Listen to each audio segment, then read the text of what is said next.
오늘부터 살펴보게 될 계시록 10장 1절부터 11장 13절까지의 말씀은 우리가 지난주까지는 이제 여섯째 나팔 재앙을 순차적으로 살펴보았습니다. 그런데 이 여섯째 나팔 재앙과 이제 일곱째 나팔 재앙 사이에 막간에 삽입된 말씀이 오늘 우리가 읽은 10장 1절부터 11장 13절의 말씀이 되겠습니다. 그래서 이 여섯째 나팔 재앙과 일곱째 나팔 재앙 사이, 이 막간 사이에 끼어 있는 이 삽입구의 말씀을 통해서 무엇을 가르쳐 주시는가? 일곱 나팔 재앙이 이 땅에 거하는 자들, 예수님 믿지 않는 불신자들에게 그들의 죄에 대하여 하나님이 그들을 징계하시고 심판하시고 경고하시는 나팔을 불고 재앙을 내리실 때, 물론 마지막 일곱째 재앙은 이제 그리스도의 재림과 연결이 됩니다. 자, 이때에 이 땅에 있는 교회의 사명이 무엇인가를 보여주시는 말씀입니다. 오늘도 이 말씀을 살펴볼 때 성령께서 저와 여러분 모두가 말씀을 잘 깨닫고 순종하는 은혜를 부어주시기를 바랍니다. 정신을 바짝 차리지 않으면 잘 이해하기가 어려운 말씀입니다. 저도 일주일 동안 최선을 다해서 말씀을 준비했는데 우리 성도님들 모두 정말 주를 경외함으로 청종함으로 말씀을 잘 듣고 온전히 뜻을 깨달아 하는 은혜를 누리시기를 원합니다. 자, 오늘 본문이 재앙과 재앙 사이에 막간에 삽입된 말씀이라고 그랬는데요. 이것이 이제 첫 번째 삽입된 말씀은 아닙니다. 첫 번째 막간 또는 삽입구는요, 우리가 앞서 살펴본 계시록 6장 마지막 부분에는 이제 여섯째 인이 떼어지는 모습이고, 그 다음에 8장에 가면 이제 일곱째 인이 떼어지는데, 그 사이 7장에서 오늘 지금은 우리가 나팔 재앙을 살펴보고 있고 인 재앙을 살펴볼 때 여섯째 인과 일곱째 인 사이에 첫 번째 막간에 삽입된 하늘의 광경을 우리가 이미 살펴본 바가 있습니다. 다 천천히 생각하시면 기억이 나실 일인데요. 첫 번째 막간인 7장에서는 요한 사도가 두 개의 환상을 보았죠. 1절로 8절에서는 이 세상에 하나 인이 떼어지기 이전에, 그러니까 어떤 재앙도 시행되기 전에 먼저 하늘에서 있었던 일을 말하는데, 하나님의 종들의 이마에 인치라, 그 인침을 받은 사람들의 숫자가 얼마였죠? 14만 4천. 이 인을 친다는 말은 성령을 부어주시어 예수님을 구주로 고백하게 하시는 일이었습니다. 바로 저와 여러분이 인 맞은 자들이죠. 그 다음에 이제 7장 기록된 두 번째 내용이 7장 9절로 17절 말씀인데, 일곱 개의 인이 모두 떼어진 이후 하늘의 영광스러운 모습을 보여준다 말씀을 드렸죠. 이것은 완전히 추수가 이루어진 하늘의 초막절의 모습, 그러니까 일곱 개 인, 일곱 개 나팔, 일곱 개 대접, 이제 겹쳐서 똑같은 걸 반복적으로 설명한다고 말씀을 드렸죠. 자, 그때에 아무라도 능히 셀 수 없는 큰 무리, 이것을 이제 1절로 8절에서는 14만 4천이라고 상징적인 수로 말하였는데요. 그들 모두가 다 구원을 받고 흰 옷을 입고 손에는 무엇을 들고 있었죠? 종려나무 가지를 들고 하나님과 어린 양을 찬미하였습니다. 그때 성부께서는 그들 위에 장막을 치셨고 어린 양께서는 그들의 목자가 되사 생명샘으로 인도하시고 눈에서 눈물을 씻어주시고 영원한 천국의 영광을 누리게 하시는 모습이 7장에 기록된 여섯째 인과 일곱째 인 사이의 첫 번째 막간의 모습이었습니다. 그러니까 첫 번째 막간의 모습은 7장 내용을 통해서 보여주신 것은 무엇이죠? 이 땅에 여러 가지 인들이 떨어지지만, 그래서 재앙이 시작되지만, 그러나 택함 받은 백성들은 하나님의 소유와 보호하심을 입은 자들이라는 인침을 받은 자들이다. 곧 성령을 받아 예수님을 구주로 고백하는 그들에게는 이 인재앙, 나팔재앙이 이들과 상관이 없는 자들이고, 이 모든 재앙이 지나간 다음에 이들은 궁극적으로 바로 영원한 하늘에 들어가 영광스러운 마지막 초막절의 영광의 잔치에 참여하는 자들이라는 것을 보여주심으로써 세상에 일어나는 악인들에게 베풀어지는 이 모든 재앙을 인하여 두려워하지 말고 염려하지 말라는 것이었습니다. 뿐만 아니라 다섯째 인이 떼어지고 죽임을 당한 영혼들이 제단 아래서 땅에 거하는 자들을 심판하여 우리 피를 갚아달라고 기도하는 내용이 기록되고 있었죠. 그러니까 이 인재앙이 시작되는 시대를 살아가는 성도들은 어떻게 살아야 되는가? 이미 앞에 다 말씀을 드렸지만 그 하나님의 나라가 속히 임하기를, 그러니까 우리 피를 갚아달라는 말은 개인적인 원한을 갚아달라는 말이 아니고 하나님의 공의가 시행되고 하나님의 택한 백성들이 완전히 구원받는 예수님의 재림의 때가 속히 임하기를 간구하는 기도라고 말씀을 드렸습니다. 그래서 인재앙이 내려지는 시대에 성도들의 삶은 무엇인가? 순교자와 순교자적인 삶을 살아간 자들이 바로 하나님 나라가 속히 임하기를 위하여 기도했던 것처럼 인재앙이 떨어지는 이 시대에 택함받은 성도들, 인치심을 받은 성도들이 해야 할 일은 하나님의 나라가 속히 임하기를 위해서 뭐 해야 한다고요? 기도해야 한다고요. 기도해야 한다고요. 이제 오늘 본문 계시록 10장 1절로 11장 3절까지는 여섯째 나팔과 일곱째 나팔 사이에 막간에 기록된 두 번째 삽입구입니다.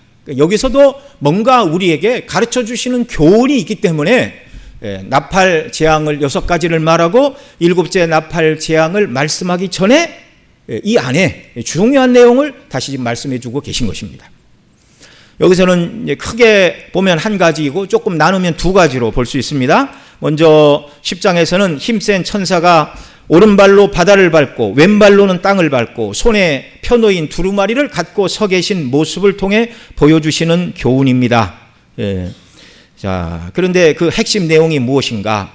이 힘센 천사가 오른손을 들고 성부 하나님께 맹세를 합니다. 그 내용이 6장 하반절로 7절인데 지체하지 아니하리니 일곱째 천사가 소리내는 날 그의 나팔을 불려고 할 때에 하나님이 그의 종 선지자에게 전하신 복음과 같이 하나님의 비밀이 이루어지리다라고 맹세하고 계십니다. 손에 펴들고 있는 것은 그것으로 통치를 하신다는 말이죠. 하나님 그것으로 통치를 하신다는 말인데 천사가 요한에게 두루마리를 취하여 먹으라고 하면서 입에는 달고 배에는 쓸 것이라 하였습니다. 요한 사도가 그것을 먹으니 입에는 달고 배에는 쓰게 되었는데 그때 힘센 천사가 요한에게 말하죠. 내가 많은 백성과 나라와 방언과 임금에게 다시 예언하여야 하리라. 이것이 여섯째 나팔과 일곱째 나팔 재앙 사이 두 번째 막간에 기록된 첫 번째 내용인데 두루마리 곧 예언의 말씀, 쉽게 얘기하면 복음이죠. 복음을 받은 교회들 첫 번째 나팔부터 일곱째 나팔 재앙이 시작되는 이 땅을 살아가는 성도들이 해야 할 일이 여기서 무엇인가? 예언하라는 것입니다. 이 예언하라는 말이 미래를 점치라는 말이 아니에요. 성경에서 베드로 사도는 그렇게 말하죠. 예언은 함부로 사사로이 풀 것이 아니니 거기서 말한 예언은 기록된 말씀을 말하는 것입니다. 그러니까 예언하라는 것은 하나님의 말씀, 곧 복음을 증거하라는 말씀이에요. 자, 이제 정리하면서 듣겠습니다. 일곱째 인이 이렇게 시행되다가 여섯째 인과 일곱째 인 사이에 막간, 하늘이 열리고 인치심을 받고 마지막 구원받은 성도들의 천국의 영광스러운 모습을 보여주는 것은 일곱째 인이 시행되는 이 시대를 살아가는 성도들은 뭐 해야 한다고요? 기도해야 된다고요. 일곱째 나팔, 여섯째 나팔과 일곱째 나팔 사이의 막간을 통하여 보여주신 첫 번째 모습은 요한에게 두루마리를 먹은 그 예언의 말씀을 어떻게 하라고요? 증거하라고요. 그 다음에 이제 11장에 가면은 여기 이제 막간의 두 번째 내용인데 두 증인이 나옵니다. 두 증인. 교회를 향하여 하시는 말씀이에요. 구약 성경에서 증인은 두 사람 이상이어야 효력을 발생합니다. 그래서 두 증인, 바로 교회를 향하여 하시는 말씀인데 이 모든 나팔 재앙이 시작되어 완결될 때까지 지상의 교회, 믿지 않는 땅에 속한 자들은 그 나팔 재앙으로 심판을 당하고 재앙을 당하고 고통을 당하는 그 시대에 이 재앙의 의미가 무엇인가를 지상에 있는 모든 교회의 성도들은 뭐 해야 된다고요? 예언하라고요. 하나님의 말씀을 그들에게 전하라고요. 다른 말로는 교회에 주신 사명은 나팔 재앙이 일어나는 이 시점에 그리스도의 복음을 증거하는 것이 교회의 사명이라고 막간에 기록된 계시록 10장 11절 말씀에서 큰 원리적으로 주시는 교훈입니다. 이제 우리가 10장 1절부터 11장 13절까지 이제 그 내용이 구체적으로 어떻게 실현이 되는가를 우리가 이제 살펴볼 것입니다. 여러분, 이미 계시록 1장 6절에 보면 요한 사도가 이렇게 말했어요. 그의 아버지 하나님을 위하여 우리를 나라와 제사장으로 삼으신 그에게 영광과 능력이 있기를 원하노라. 아멘. 그러니까 그리스도께서 구원받은 성도들을, 곧 교회를 하나님을 섬기는 나라와 제사장. 여기 이 부분 강론할 때 이 나라라는 말은 왕국 또는 왕으로도 읽을 수 있다고 말씀을 드렸는데요. 그리스도께서 저와 여러분을 하나님을 섬기는 왕과 제사장으로 삼아 주셨다. 예, 그리스도의 삼중직과 관련이 된 말입니다. 예수님이 정말 저와 여러분을 통치하시는 진정한 왕이시고 우리를 위하여 하나님 앞에 기도하시고 우리를 중보하시는 제사장이시며 그 다음에 하나님의 거룩하신 뜻을 우리에게 증거하시는 참된 선지자가 예수 그리스도예요.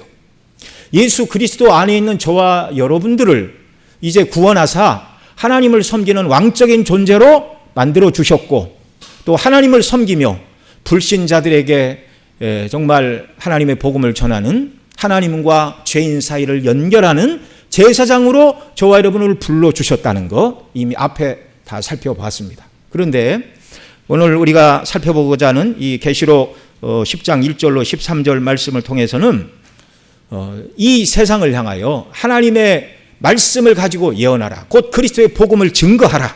여러분, 이것은 그리스도의 삼중직으로 말하면 어떤 직과 관련이 있는 것이죠? 선지자의 직분과 관련이 있는 말씀입니다.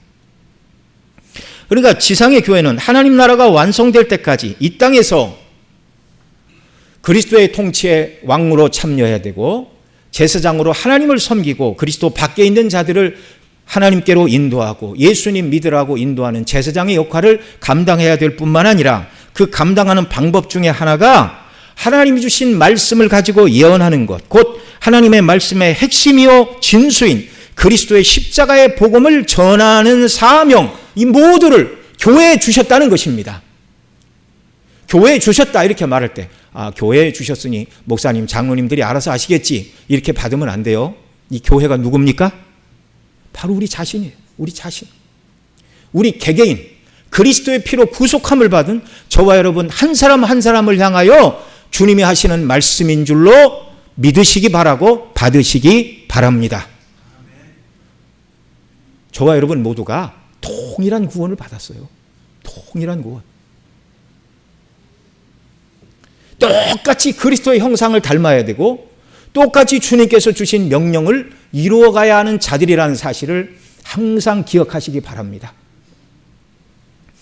자, 이제 오늘 본문에 들어가서 본문이 말씀하는 내용을 살펴보겠습니다. 먼저 본문에 등장하는 힘센 천사의 모습은 어떠하며 누구이기에 이런 모습을 하고 있는 것인가를 먼저 살펴봅니다. 오늘 본문 1절 같이 읽습니다. 시작. 내가 또 보니 힘센 다른 천사가 구름을 입고 하늘에서 내려오는데 그 머리 위에 무지개가 있고 그 얼굴은 해 같고 그 발은 불기둥 같으며. 여기 힘센 천사의 첫 번째 모습은 구름을 입고 하늘에서 내려오는 모습입니다. 구약 성경 다니엘에 보면 하나님만 구름을 타신다 그렇게 말해요. 다니엘 7장 13절로 14절에는 이렇게 말합니다. 같이 읽을까요?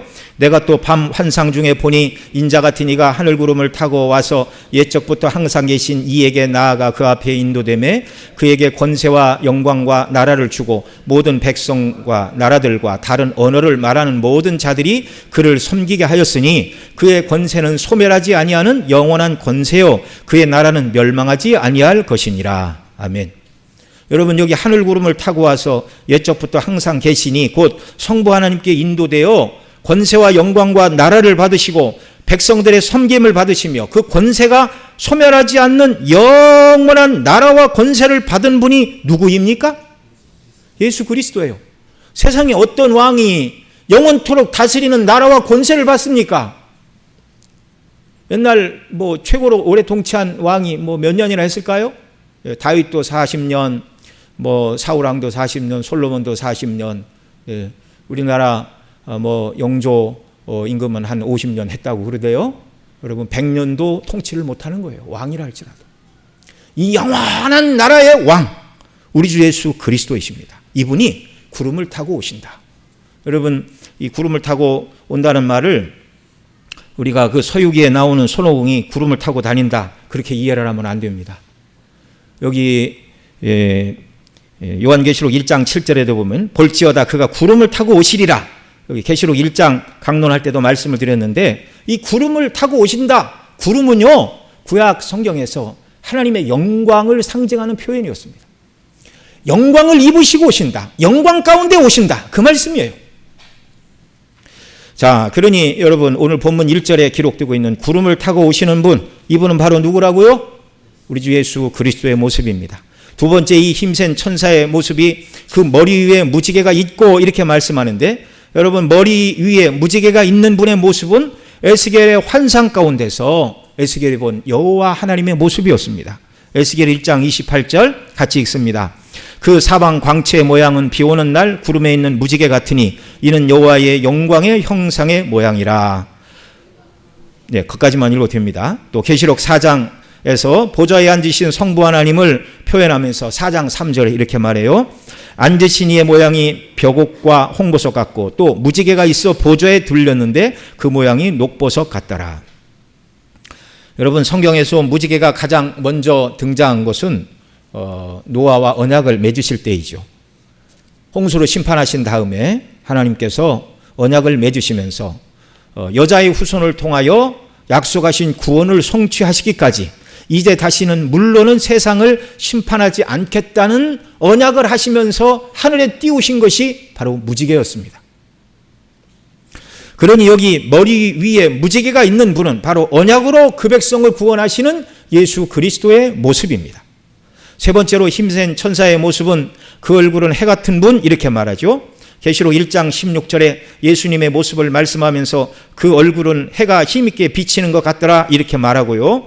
또 마태복음 17장 2절에 보면 예수님이 산 위에서 변모되셨을 때 그 광경을 그들 앞에서 변형되사 그 얼굴이 해같이 빛나며 이렇게 말하고 있어요. 얼굴이 해같이 빛나는 분도 또한 예수 그리스도의 모습이라는 말입니다. 네 번째로 힘센 천사의 모습을 그 발은 불기둥 같으며 라고 오늘 본문 1절이 말하고 있어요. 계시록 1장 15절에서도 예수님의 발을 말하면서 그의 발은 풀무불에 단련한 빛난 주석 같다 이렇게 말했죠. 여러분 불기둥 출애굽 광야에서 그 백성과 함께 하신 하나님의 임재의 영광을 나타내는 표현이었습니다. 낮에는 구름기둥 밤에는 불기둥 그렇게 말하는데요. 낮에는 구름기둥이 있다가 밤이 되면 없어지고 불기둥이 세워지고 그것이 아니라고 그랬죠.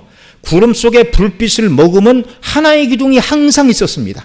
밤에는 해가 사라지니 구름 속에 있는 은은한 하나님의 임재 영광을 상징하는 불이 보여 불기둥으로 보였고 낮에는 밝은 햇빛이 비치니 구름 속에 불빛이 보이지 않아 낮에는 구름기둥으로만 보였던 것입니다. 이 불기둥과 구름기둥은요 백성과 함께 하시고 그들을 보호하시는 하나님의 임재의 모습입니다. 이렇게 그 발이 불기둥 같다 또는 빛난 주석 같다라는 말씀은 택한 백성을 보호하시나 악한 자들은 심판하시는 하나님의 모습, 그리스도의 모습입니다. 다섯 번째로 이 힘센 천사의 모습은요 3절에 보면 사자처럼 큰 소리로 외치시는 분이라 말하고 있어요. 우리 3절도 같이 읽습니다. 사자가 부르짖는 것 같이 큰 소리로 외치니 그가 외칠 때에 7 무리가 그 소리를 내어 말하더라. 여러분 앞서 계시록 5장에서 요한 사도가 7 인으로 인봉된 두루마리를 뗄 자가 없는 것을 보고 요한 사도가 낙심하여 큰 소리로 울었어요. 그때 장로 중에 한 사람이 이렇게 말했습니다. 울지 말라. 유다 지파의 사자 다윗의 뿌리가 이겼으니 그 두루마리와 그 7인을 떼시리라. 유다 지파의 사자, 그 사자는 백수의 왕을 말하는 것입니다. 바로 이 사자처럼 부르짖으시는 이분, 바로 우리 예수 그리스도의 모습이죠. 구약에서도 사자처럼 소리를 내시는 분을 여호와 하나님이라 말하는데요. 호세아 11장 10절입니다. 제가 읽겠습니다. 그들은 사자처럼 소리를 내시는 여호와를 따를 것이라. 여호와께서 소리를 내시면 자손들이 서쪽에서부터 떨며 오되. 백수의 왕인 사자가 울부짖고 또 계획한 것을 이루듯이 하나님의 입에서 나오는 소리를 사자처럼 부르짖는 소리란 말하는데, 하나님이 말씀하시면 그대로 이루어진다라는 말이에요. 자, 지금 살펴본 5가지 힘센 천사의 모습, 1절에서 말하는 4가지 모습, 구름을 입고 하늘에서 내려오시고 머리에 무지개가 있고 얼굴은 해 같고 그 발은 기둥 같고, 그리고 3절에서 말하는 사자처럼 부르짖는 것 같이 큰 소리로 외치시고 통치하고 다스리는 이 모습, 바로 우리 주 예수 그리스도의 모습입니다. 어떤 분들은 이 힘센 천사가 그리스도가 아니라 말 그대로 어떤 천사다 이렇게 말하는 분들이 있는데요. 100번 양보하여 이 힘센 천사가 그리스도가 아니라고 주장하는 분들이 있다 할지라도, 이 힘센 천사의 모습은 예수 그리스도를 상징하거나 대행하는 존재의 모습으로서 예수 그리스도께서 행하신 일을 생각나게 하는 그리스도의 대행자입니다. 이분이 그리스도라고 저는 해석을 하고, 그리스도가 아니라고 말한다 할지라도 이 천사가 행하는 모든 일들은 그리스도가 하시는 일을 드러내고 있다라는 말입니다. 자, 그러면 2절로 4절에서 보여주는 이 힘센 천사 곧 예수 그리스도는 어떤 일을 하고 계신가요? 2절 함께 읽습니다. 그 손에 펴놓인 작은 두루마리를 들고 그 오른발은 바다를 밟고 왼발은 땅을 밟고. 여기 힘센 천사 곧 예수 그리스도의 발을 먼저 보겠습니다. 그의 오른발은 무엇을 밟고 있다고요? 바다를. 왼발은 어디를 밟고 있다고요? 땅을 밟고 있다고요. 그러니까 바다와 땅을 밟고 있다. 이 말은요, 여기 어디 바닷가 갯벌에 가서 한 발은 이렇게 물에 잠기고 한 발은 모래나 갯벌에 이렇게 얹고 있는 그런 모습이 아니라 거대한 모습을 지금 보고 있는 거예요. 거대한 모습을. 깊은 바다에 한 발을 담그고 또 육지의 넓은 대지와 산 위에 한 발을 걸치시고 계신 크고 크신, 이게 무슨 표현이에요? 이 모든 곳 위에 크고 계신, 위대하시고 이 모든 곳 위에 계시는 그리스도를 보여주는 말입니다. 여러분, 구약에서 발로 밟는다는 말은요 2가지입니다. 소유권과 통치권을 드러내는 표현이었어요. 신명기 11장에서는 발로 밟는 것을 그들의 소유로 주신다 이렇게 말합니다. 신명기 11장 24절 같이 읽습니다. 너의 발바닥으로 밟는 곳은 다 너희의 소유가 되리니 너희의 경계는 곧 광야에서부터 레바논까지와 유브라데 강에서 서해까지라. 아멘. 자, 발로 밟는 그 모든 땅은 다 너희 소유물이다. 또한 여호수아 10장에서 발로 밟는 모습은 통치권을 설명해 주는데요. 여호수아가 아모리의 다섯 왕과 싸워 전쟁에서 승리한 후 이 여호수아가 다섯 왕 곧 예루살렘 왕, 헤브론 왕, 야르뭇 왕, 라기스 왕, 에글론 왕을 끌어내고 그 지휘관들에게 그들의 목을 밟으라고 말하였습니다. 자, 어떤 것을 발로 밟고 선다는 것은 그것을 지배하는 주권자요 통치자라는 것을 암시하시는 것입니다. 자, 이렇게 온 세상을 바다를 오른발로 땅을 왼발로 밟고 서신 예수 그리스도는요 그 모든 것을 소유하고 계시고 통치하고 계시는 소유와 통치의 주라는 거예요. 세상의 모든 일들이 그리스도의 통치 속에 모든 일이 일어나고 있음을 믿으시기 바랍니다. 주님의 허락과 허용이 없이는 악한 자 사단마저도 아무것도 할 수 없어요. 우리가 지난번에 살펴본 무제경이 열리고 황충이 나오는 이런 모든 일들, 5째 인이 떼어지는 그런 모든 일들, 6째 인이 떼어짐으로 말미암아 악한 영들의 역사로 전쟁이 일어나 사람 3분의 1이 죽는 그런 모든 일들, 이 모든 것들도 다 그리스도의 허용하심이 있어야 일어나는 일들입니다. 발로 밟고 서 계신, 바다와 땅을 발로 밟고 서 계신 그 모든 창조물의 소유주요 통치의 주라는 것을 보여주고 있어요. 그런데 그분의 손에 펴놓인 작은 두루마리가 있다, 이렇게 말하고 있습니다. 여러분, 예수님께서 5장에서 보좌에 앉으신 성부 하나님의 손에서 7개의 인으로 인봉된 책을 받으셨죠.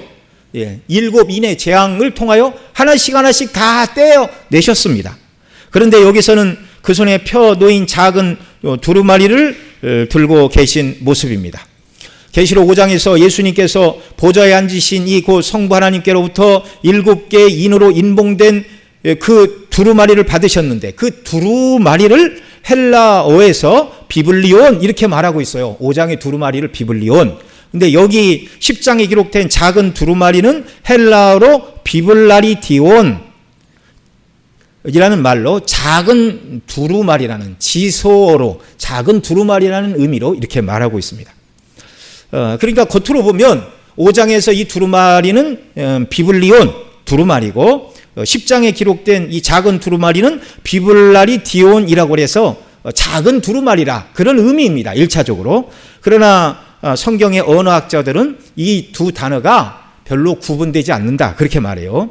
이유는 신약 시대가 시작되기 전부터 이 비블라리디온이라는 단어, 작은 책이라는 지소형의 의미를 이미 잃어버렸다. 그 증거가 무엇이냐면, 구약 히브리어 성경을 헬라어로 번역한 70인역에서는 구약의 욥기, 시편, 잠언 이런 것들을 시가서 또는 이제 성문서라고 부르는데요. 바로 성문서를 가리킬 때 비블라리디온이라는 단어를 사용을 했습니다. 그러니까 지소형 의미를 잃어버린 지는 오래되었고, 여기 우리말로 두루마리든지 작은 두루마리든지 헬라어로 비블리온이든지 비블라리디온이든지 이제 차별이 없이 교차적으로 쓸 수 있는 단어가 되었다, 그런 말입니다. 그리고 앞서 말씀드린 대로 바다를 밟고 땅을 밟고 서 계신 거대하신 힘센 천사의 모습이에요. 그렇게 큰 분의 손에 있으니까 두루마리가 어떻게 보이는 거예요? 작게 보이는 거예요. 작게 보이는 거예요. 그래서 주석과 비일은 힘센 천사인 예수님의 손에 펴놓인 작은 두루마리는 예수님이 계시록 5장에서 받으신 7인으로 인봉되었던 그 두루마리인데, 이미 앞에서 7개 인을 다 떼신 바로 그 두루마리라, 이렇게 말하고 있어요. 여러분, 지금 예수님의 모습이 오른발로는 바다를 받고 왼발로는 땅을 받고 손에는 펴놓인 두루마리를 들고 계신 모습이 무엇입니까? 모든 만물이 주님이 만드신 주님의 소유요, 주님이 통치하시는데 무엇으로 통치하신다고요? 통치 백서. 하나님이 주신 이 통치 백서에 따라 7인 7 나팔의 재앙, 7 대접의 재앙으로 악인을 심판하시고, 그 심판이 그리스도인들 바꿔서 재앙이 택한 백성들에게는 구원의 역사라고 말씀을 드렸죠. 지금 하나님의 뜻 가운데 우리 주 예수 그리스도께서 지금 그 일을 행하고 계시다는 말씀입니다. 여러분, 이 두루마리가 정확하게 무엇을 말하는가, 예민한 학자들은 뭐 여러 가지 논쟁을 하는데, 이거 갖고 논쟁할 필요가 없어요.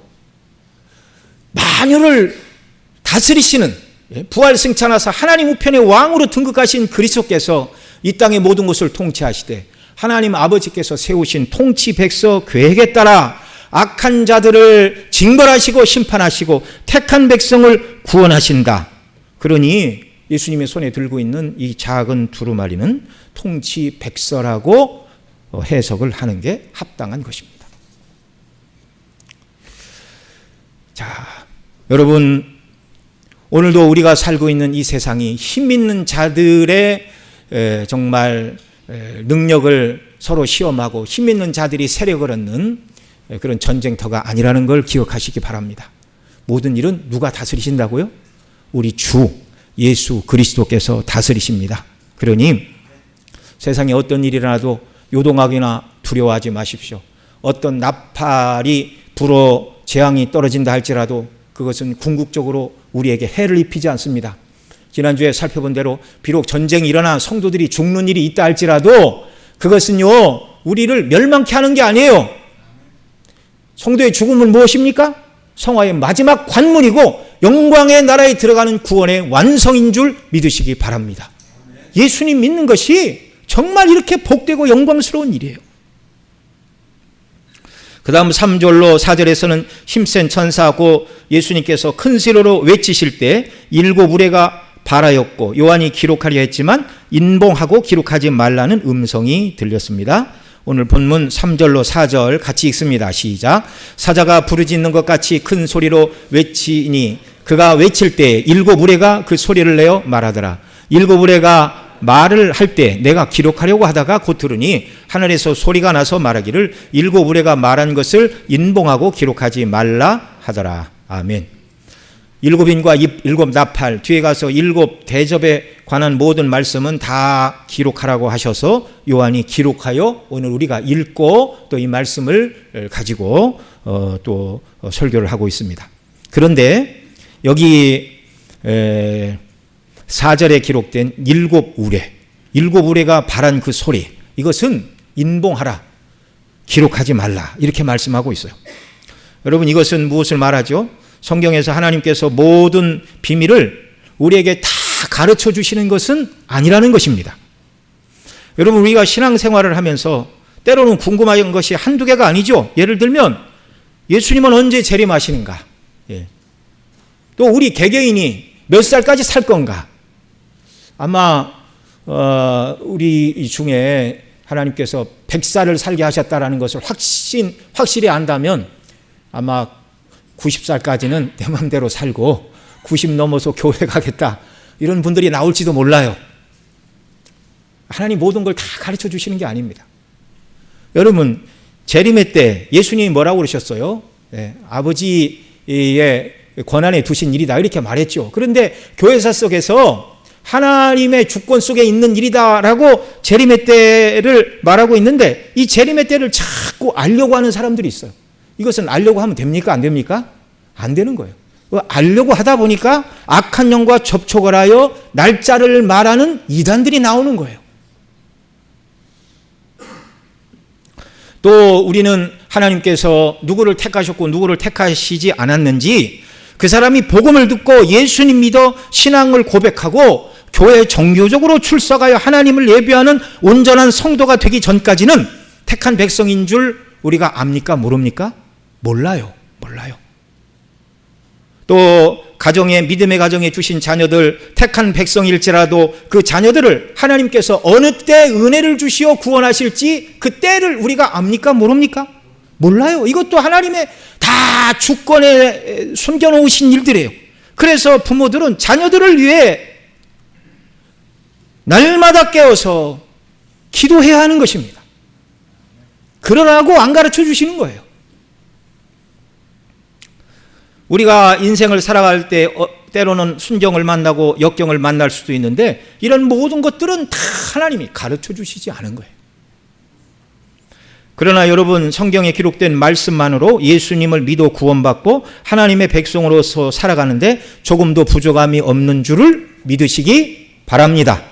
신명기 29장 29절에서 이렇게 말해요. 같이 읽습니다. 감추어진 일은 우리 하나님 여호와께 속하였거니와 나타난 일은 영원히 우리와 우리 자손에게 속하였나니 이는 우리에게 이 율법의 모든 말씀을 행하게 하심이니라. 여러분, 이 땅에는 하나님께서 감추어진 일과 나타내 주신 일 두 가지가 있다 이렇게 말하고 있어요. 개역 한글에서는 감추어진 일을 오묘한 일이라 그렇게 번역했습니다. 오묘한 일과 나타난 일, 감추어진 일과 드러난 일. 하나님은 이 두 가지를 가지고 일을 하세요. 근데 우리는요, 감추어진 일, 오묘한 일, 그러니까 하나님 숨기신 일은 알려고 하지 말고 하나님께서 우리에게 나타내 주신 일, 그건 뭡니까? 그 뒷부분에 말하잖아요. 나타난 일은 영원히 우리와 우리 자손에게 속하였나니 이는 우리에게 이 율법의 모든 말씀을 행하게 하려 하심이니라. 그러니까 나타난 모든 일은 뭐예요? 하나님이 명확하게 율법으로 이것이 하나님의 뜻이니 성도는 이렇게 살아야 되고 이런 일은 하지 말라고 가르쳐 주신 것이 나타난 하나님의 뜻이에요.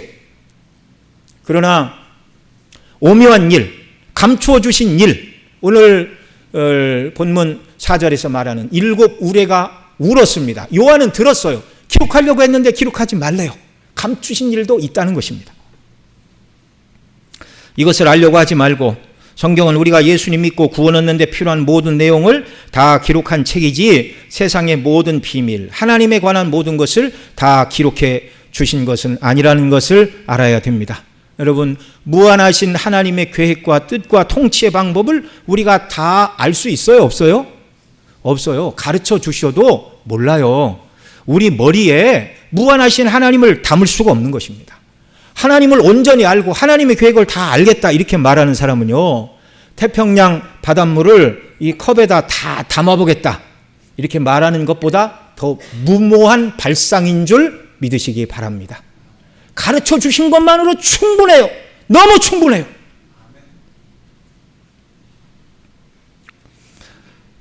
일곱 개의 나팔이 불리는 이 시대를 살아가고 있는 저와 여러분은 하나님께서 분명하게 계시해 주신 예언의 말씀, 그 말씀의 핵심인 예수 그리스도를 온전히 아는 일에 먼저 힘을 쓰는 역사가 있기를 바랍니다.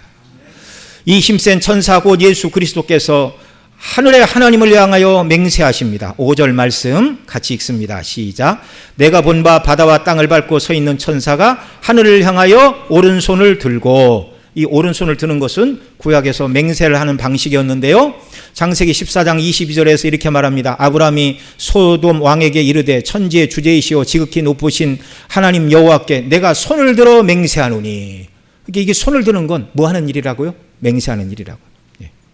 자, 맹세를 하는 일인데 6절에 보면 그 맹세의 내용이 무엇입니까? 6절 같이 읽습니다. 오늘 본문 6절 시작. 세세토록 살아계신 이 곧 하늘과 그 가운데 있는 물건이며 땅과 그 가운데 있는 물건이며 바다와 그 가운데 있는 물건을 창조하신 이를 가리켜 맹세하여 이르시되 지체하지 아니하리니. 지체하지 아니하리니. 자, 여러분, 맹세할 때 하늘과 그 가운데 있는 물건, 땅과 그 가운데 있는 물건, 바다와 그 가운데 있는 물건을 지으신 하나님의 이름을 걸고 지금 맹세하고 계세요. 그 이유가 무엇입니까? 하늘과 땅과 바다를 하나님께서 지으셨는데 그 물건들이 없어지지 않는 한 이 맹세를 반드시 이루겠다는 것입니다. 자, 예수님의 맹세 내용 6절에서는 지체하지 아니하리니. 자, 무엇을 지체하지 않는다는가? 7절 보겠습니다. 시작. 일곱째 천사가 소리내는 날 그의 나팔을 불려고 할 때 하나님이 그의 종 선지자들에게 전하신 복음과 같이 하나님의 그 비밀이 이루어지더라 하더라. 일곱째 천사가 나팔을 불면 이미 선지자들로 말씀하신 복음과 같이 하나님의 모든 비밀이 다 이룰 것이다. 지체하지 않고 이 비밀을 완성할 것이다. 이게 힘센 천사인 그리스도가 하나님 앞에 맹세하는 내용이에요.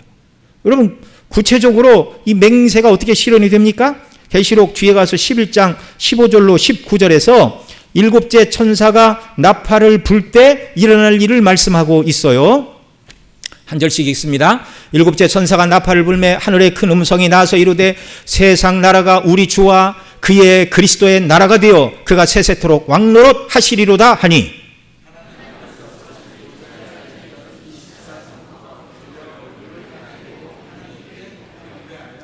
이르되 감사옵나니 옛적에도 계시고 지금도 계신 주 하나님 곧 전능하신 이여 친히 큰 권능을 잡으시고 왕노릇 하시도다.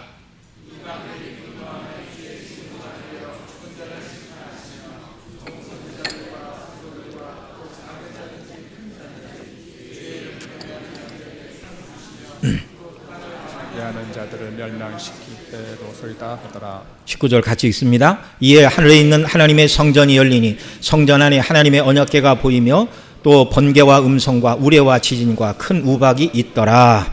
아멘. 이제 일곱째 나팔 재앙이 울리면 이 세상 나라가 주님이 재림하심으로 말미암아 그리스도가 되어 그리스도의 나라가 되어 그리스도가 세세토록 왕노라다는 그 영광의 나라가 이루어진다는 것입니다. 이 일을 이루시기까지 지체하지 아니하리라 속히 이루리라 우리 주님이 하나님 앞에 맹세하고 계시는 거예요. 예수님 승천하신 지 2000년이 지났는데 아직도 재림하시지 않았는데 속히 이루신다니 사람의 시간 관념으로 바라보면 안 되죠. 주께서는 1000년이 하루가 같다 그렇게 말씀하고 있어요. 왜요? 죄인이 회개하고 돌아오기를 기다리시기 때문에 1000년을 하루처럼 여기시고 길이 참으시는 하나님이십니다. 그런데 지체하지 않고 바로 이 하나님의 완전한 나라, 그리스도가 왕으로 통치하는 이 나라를 지체하지 않고 이루려고 우리 주님이 지금도 하나님이 주신 통치 백사를 가지고 이 땅을 통치하고 다스리고 계심을 믿으시기 바랍니다. 저와 여러분이 살고 있는 이 세상은요, 그 목적지를 향하여 가고 있어요. 우리도 정신을 똑바로 차리고 주님이 마지막 지점이 여기라고 말씀하시는 예수님의 재림의 날, 죽은 자들이 살아나는 부활의 그 영광의 날, 이 날을 바라보고 하루하루 살아가는 역사가 있기를 바랍니다. 특별히 19절에서 이에 하늘에 있는 하나님의 성전이 열리니 성전 안에 하나님의 언약궤가 보이며 이렇게 말씀하고 있는데요. 여러분, 언약궤는 구약의 성전, 성소 중에 어디에 보관을 했어요? 지성소 안에 보관을 했죠.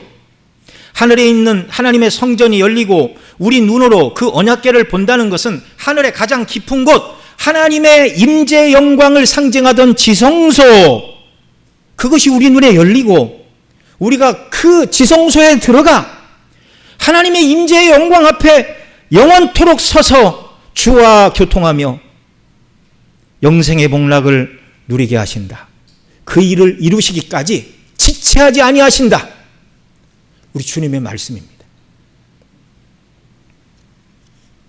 죄인이 죄사함 받고 의롭다 하심을 입어 하나님의 임재의 영광 앞에 서서 하나님의 영광에 참여하는 것, 여러분, 이 소망이 광야와 같은 순례길을 오늘도 통과하며 신음하며 고통 중에 살아가는 저와 여러분의 궁극적인 목표요 소망이 되시기를 원합니다.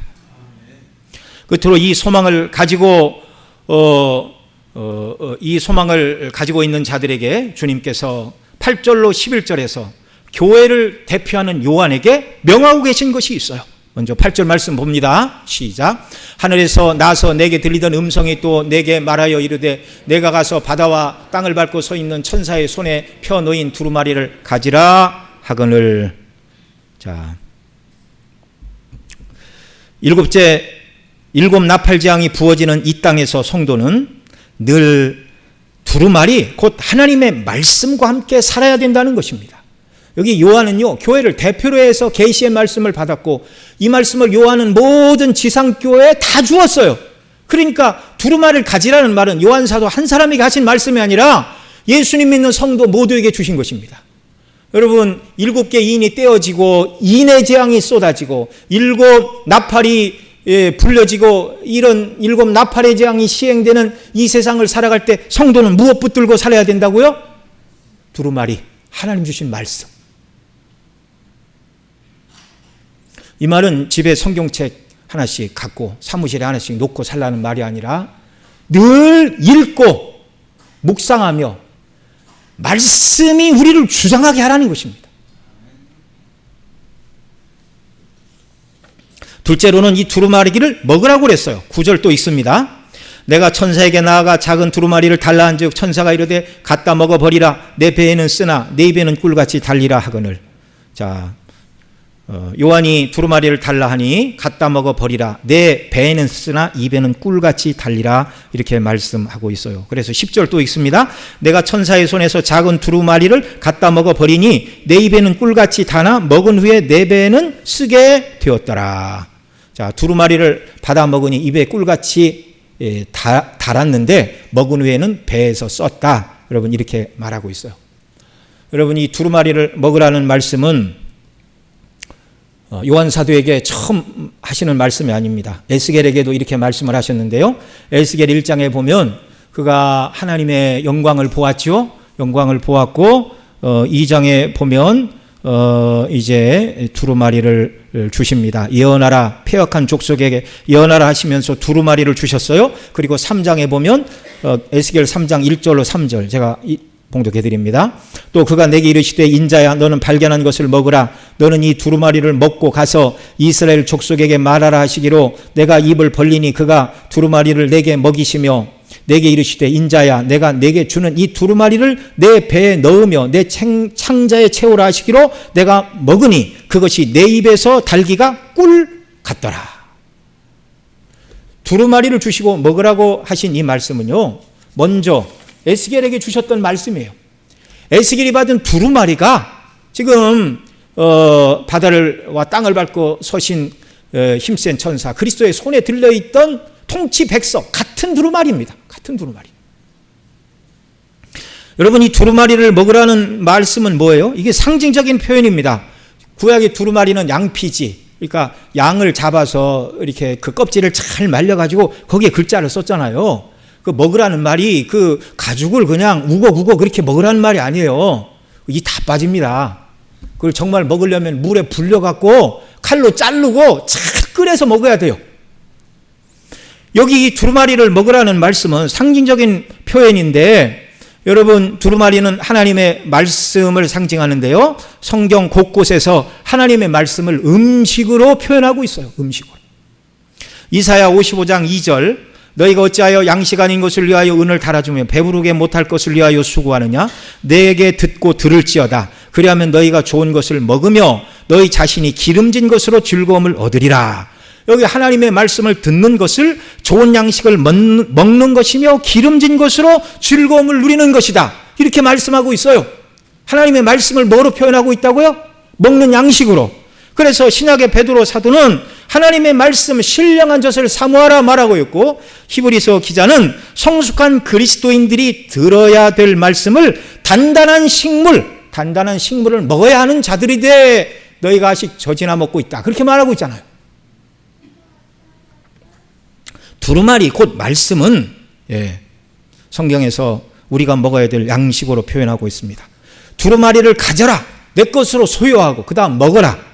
이 먹으라는 말은 무엇입니까? 하나님의 말씀과 성경을 내 것으로 받고 믿고 완전히 소화하여 이 말씀과 나 자신을 하나로 일체시켜야 된다는 거예요. 말씀대로 생각하고 살아가는 사람이 하나님의 말씀을 먹은 사람인 줄 믿으시기 바랍니다.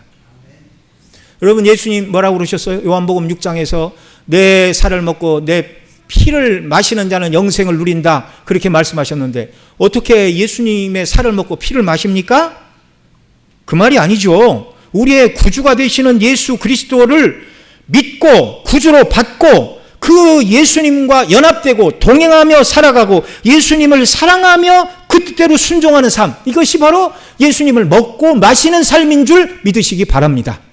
이것이 오늘 본문에 요한 사도에게 말씀하고 있는 두루마리를 먹으라는 말씀이에요. 먹으라는 말씀. 여러분, 하나님의 말씀을 들을 때 귀로만 듣고 잃어버리지 말고 완전히 먹으시기 바랍니다. 그 말씀이 나를 지배하도록, 내 생각과 인격을 지배하도록 하나님의 말씀에 깊이 창념하는 역사, 성령의 도우심과 은혜를 간구하는 역사가 있기를 바랍니다. 구약 시편 19편 10절, 119편 103절에 하나님의 말씀을 꿀과 같다, 그렇게 말하고 있어요. 우리 같이 읽습니다. 금곤 많은 순금보다 더 사모할 것이며 꿀과 송이꿀보다 더 달도다. 119편 주의 말씀의 맛이 내게 어찌 그리 단지요 내 입에 꿀보다 더 단이다. 여러분, 날마다 하나님의 말씀의 단맛을 경험하며 살아가는 저와 여러분 되시기를 바랍니다. 하나님의 말씀의 깊이의 단맛을 알게 되면은요, 어떤 분이 그러대요. 세상 소설책이 싱겁기가 이를 데가 없다고. 거기에 뭐 우리 소설책 많이 읽으면 죄를 하나라도 누가 용서해 주는 데가 있습니까? 아무것도 없어요. 그런데 두루마리를 먹었더니 배에서는 쓰다, 이렇게 말해요. 이 쓰다는 것은 말씀을 깨달은 후 성도들이 당하는 고통을 말하는 것입니다. 두 가지로 나타날 수 있는데요. 첫째는 하나님의 말씀을 깨닫고 죄악된 세상을 볼 때 성도가 하나님의 말씀을 거역하는 세상을 바라볼 때 느끼는 이 아픔과 고통을 쓴 것이다, 이제 이렇게 말할 수 있어요. 여러분, 세상 사람들이 하나님의 뜻대로 순종하지 않고 거역하고 다스리는 모습을 보면 여러분의 마음은 편합니까? 불편합니까? 불편하죠. 베드로후서 2장 7절로 8절에서 이렇게 말합니다. 같이 읽습니다. 무법한 자들의 음란한 행실로 말미암아 고통당하는 의로운 롯을 건지셨으니 이는 의인이 그들 중에 거하여 날마다 저 불법한 행실을 보고 들음으로 그 의로운 심령이 상함이니라. 자, 이 소돔과 고모라 사람들의 음란한 행실, 동성애, 오늘날 죄가 아니라고 말해요, 세상 사람들은. 그런데 의인 롯, 죄가 하나도 없다 그런 말이 아니라 신약으로 표현하면 예수님 맞고 구원받은 성도, 그의 심령에 성령이 계시는 사람을 말합니다. 이 롯은요, 이 불법한 악한 일들을 보고 들을 때 그의 의로운 심령이 상하였어요. 이게 하나님의 말씀을 깨달은 자들이, 믿지 않는 자들이 죄 가운데 거하는 모습을 볼 때 느끼는 쓴맛, 고통, 고난이라는 말입니다. 둘째는 세상 가운데 그리스도를 증거할 때 세상의 모든 사람들이 복음을 환영하고 받습니까? 거절하죠. 예수님 믿고 구원받아야 된다고 그러면 나한테는 그런 소리 하지 말라고 정색하고 얘기를 합니다. 무안해서 고통이 아니라 그 영혼이 불쌍해서 우리가 고통이에요. 또 복음을 전하는 성도를 핍박하기 때문에 말씀의 단맛을 경험한 성도들은 세상에서 쓴 고통을 맛보며 살 수밖에 없다는 것입니다. 그럼에도 불구하고 두루마리를 먹은 자들을 향하여, 세상을 향하여 쉬지 말고 예언하라, 이렇게 말씀하고 계십니다. 오늘 11절 말씀 같이 읽습니다. 시작. 그가 내게 말하기를 내가 많은 백성과 나라와 방언과 임금에게 다시 예언하여라 하리라 하더라. 아멘. 두루마리를 받고 그 두루마리를 먹고 말씀대로 생각하고 말씀대로 살아가는 이 사람이 해야 될 일이 무엇인가? 많은 백성과 나라와 방언과 임금에게 자기가 먹은 예언의 말씀, 곧 복음의 말씀, 하나님의 말씀을 증거하고 전하는 것이 나팔재앙이 시작되는 시대를 살고 있는 요한사도뿐만 아니라 요한사도에게 이 말씀을 받는 모든 성도들이 해야 할 일이라고 가르쳐주고 계십니다. 지금 이 힘센 천사, 오른발은 바다를 밟고 왼발은 땅을 밟고 통치하시는 분이 예수님이라고 말씀을 드렸죠. 그분은 만유를 창조하시는 만유의 소유주, 그것을 다스리시는 통치의 주님이십니다. 우리는 세상을 향하여 이 예수 그리스도를 모르는 세상 사람들에게 이 땅은 그리스도가 만드셨고 그분이 통치하시는데, 통치의 내용은 하나님 아버지께서 주신 통치의 백사를 따라 통치하시는 내용, 곧 구주이신 예수님을 믿는 자들은 구원하여 영원한 영생의 복락을 누리게 하시고, 구주이신 예수님을 믿지 않고 대적하는 자들은 이 땅에서 인과 재앙과 대접의 심판을 받고 결국에는 마지막 심판을 받고 지옥 형벌에 떨어지게 된다는 분명한 사실을, 나팔재앙이 시행되는 이 시대를 살고 있는 교회, 곧 저와 여러분이 이 예언의 말씀을 증거하는 자가 되어야 한다는 것입니다. 앞서 서두에서 10장 1절로 11장 13절까지가 바로 재앙이 6개, 7개 재앙이 시작되는 시대에 교회 주신 사명이 무엇인가. 11장에 가면 교회를 두 증인이라고 불렀다고 그랬죠. 1260일, 곧 신약의 교회 시대를 말하는 것입니다. 그 시대에 교회는 계속 증언해야 돼요. 무엇을요? 복음의 말씀. 그리스도가 구원하신다. 그리스도만 구주이다. 그리스도 밖에는 구원이 없다.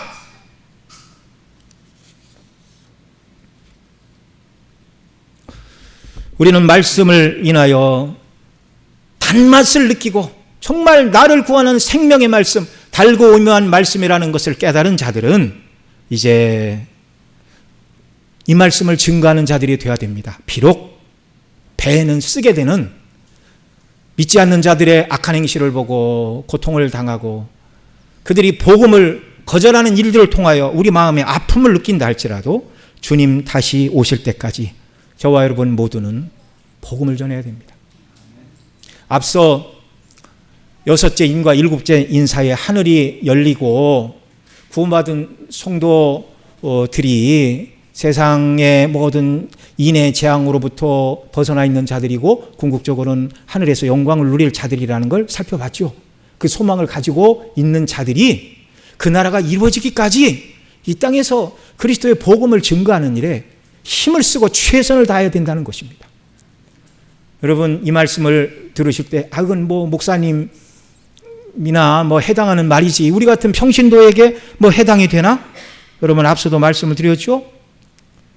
저를 구원하시기 위하여는 예수님이 백의 가치를 치르셨고, 설교자를 구원하시기 위하여는 예수님이 백의 가치를 치르셨고, 평신도를 구원하시기 위하여는 일의 가치를 치르셨습니까? 똑같이 십자가의 대속의 은혜로 구원해 주셨고, 구원받은 자들이 가는 천국, 설교자가 가는 천국이 따로 있고 평신도가 가는 천국이 따로 있습니까? 동일하게 영광스러운 구원을 받았어요. 주님은 내가 목숨을 버려 너희를 구원했으니 너희는 이 땅에서 힘을 다하여 그 나라가 이루어지기를 위하여 기도하고 그 나라의 백성이 다 구원받도록 땅끝까지 이 복음을 전하는 일에 힘을 쓰라는 것입니다. 이게 교회의 존재의 목적과 이유예요. 그래서 우리가 직접 가지 못하니 선교사를 파송해야 되는 거고, 선교사를 후원하고 기도해야 되는 거고, 내 주변에 만나는 사람들에게 입을 열어 예수가 그리스도임을 증거하는 역사가 있기를 바랍니다. 날마다 만나는데 불신자인데 예수 믿는 데가 한 번도 전도를 안 하는 건 이건 정말 주 앞에서 이건 부끄러운 일이에요. 부끄러운 일. 그 사람이 택한 백성인지 아닌지 우리는 모릅니다. 우리의 전도를 듣고 그 사람이 교회에 나올지 안 나올지 몰라요. 그러나 저와 여러분이 해야 될 일은 이 주님 말씀 붙들고 전하는 일입니다. 여러분, 가정에서, 직장에서 친구를 만나든지 누구를 만나든지 용기를 내시기 바랍니다. 우리에게 주어지신 이 명령은 예언하는 거예요. 예수가 그리스도이고 그분이 구주이고 예수님 믿을 때 죄사함을 받고 천국 백성이 된다는 영광스러운 복음을 날마다 증거하는 자로 하루하루를 살아가는 저와 여러분 모두가 되시기를 간절히 소원합니다. 기도하시겠습니다. 우리 들은 말씀 붙들고 기도합니다. 만유를 통치하시는 주님, 그 주님이 오늘 우리에게 원하시는 것이 무엇인가 성경을 통하여 분명히 말씀해 주셨는데, 주님, 이런 은혜를 우리에게 부어 주시옵소서. 우리 함께 기도하겠습니다. 사랑하시는 아버지 하나님, 또 오늘 주 앞에 나와 말씀 듣게 하시고 하나님의 말씀이 의미하는 바, 정말 7개의 나팔재앙이 부어지는 이 막간의 이 시대에 하나님께서 요한 사도의 눈을 열어 땅과 바다를 밟고 통치 백서로 이 땅을 통치하시는 예수 그리스도의 영광스러운 모습을 보여주셨습니다. 요한에게 그 말씀을 받아서 먹고 소화하고 그 말씀을 이 세상에 증거하는 자가 되어야 된다. 교회에 주신 사명을 우리가 살펴보았는데, 하나님 아버지, 이런 은혜를 날마다 우리에게 더하여 주옵소서. 예수 그리스도의 십자가의 보배 피로 구속함을 받은 하나님의 자녀들, 누구를 만나든지 예수님 전하는 것이 우리의 삶의 목표요, 정말 이유가 되는 놀라운 은혜를 베풀어 주옵소서. 성령의 충만을 우리에게 부어주시사 담대히 예수 그리스도가 유일한 구주임을 오직 예수님 믿음으로만 구원받고 천국 간다는 사실을 증거하고 광포하는 자들이 다 되게 하여 주시옵소서. 존귀하신 우리 구주 예수님의 이름으로 기도드리옵나이다. 아멘.